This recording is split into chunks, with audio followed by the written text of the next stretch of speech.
I'm Hugh Graham. My business is Hillside Saddlery. This is my work premises. What I like most about my job really is the hands-on stuff where I go out to work at stable yards, fitting saddles to horses. Probably what I like least about it is some of the stitching jobs. However, that's where my trusty assistant Laura comes in, because she's doing a lot of stitching at the moment. I hope to take on a little bit more when I get my slightly blurred vision sorted out.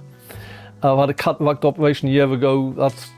There's a little problem there that's got to be corrected in another couple of weeks, and after that my vision should be a lot better to do some of the closer in work, because it can be a little intricate. Well, we do quite a lot that isn't equestrian based. We do a lot of dog collars and leads.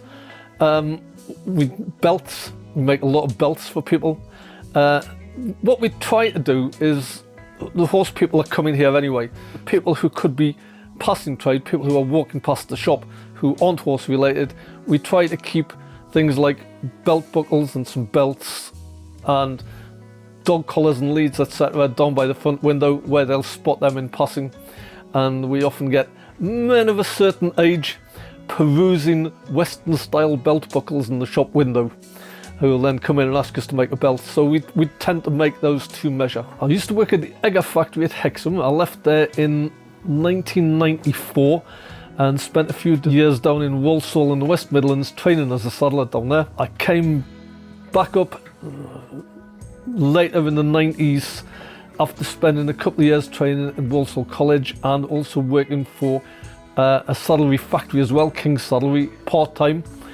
I set up on my own in Hexham, and later went to work for a firm called Bart J Snowballs as their repairman. They closed down at the end of January 2001, and I've been working on my own ever since. So here about 14 years. Choosing to be a saddler was a funny effort. I did work with leather as a hobby, and I'd done some leather craft at a youth centre in Australia in my youth. We moved back from Australia when I was aged 14, and I discovered a place called the Prevo Leathers in Newcastle,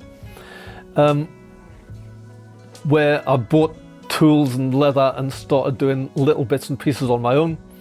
I then started getting a bit of help from a casemaker in Hexham, a guy called Austin Winstanley, who encouraged me when I thought about training as a saddler and travelling down to Walsall to do that. I've ridden horses all my life.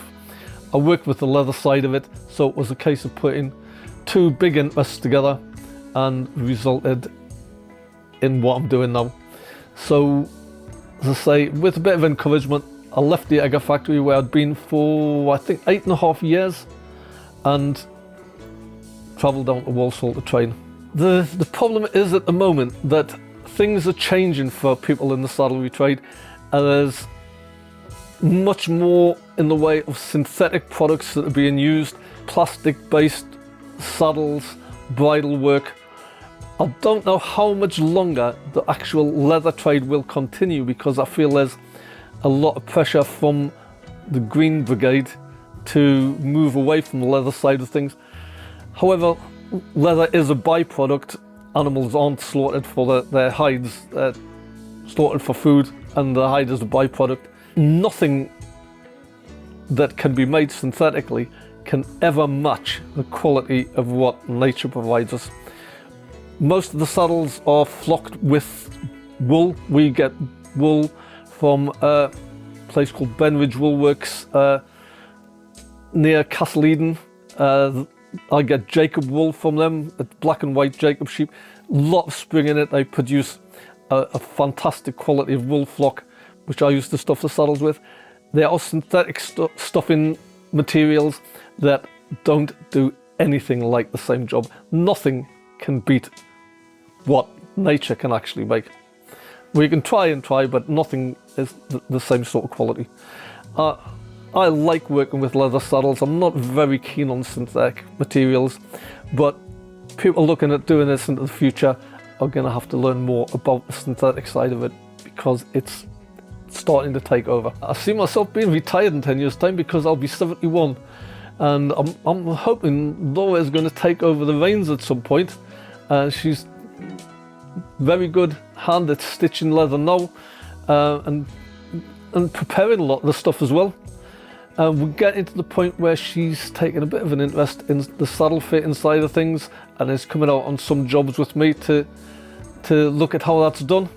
And hopefully she's looking to do a little bit of official training in the trade, and to get qualifications that I didn't really get, because I was trained by people who were experts, who trained me personally, and she could get some official qualifications which will see her in good stead for later, further down the line. I think the expectation is that maybe in another 5 or 6 years I'll start to slow down and come in maybe a couple of days a week, and just to help her with anything she might be having any problems with, and slowly wean her over to doing it herself.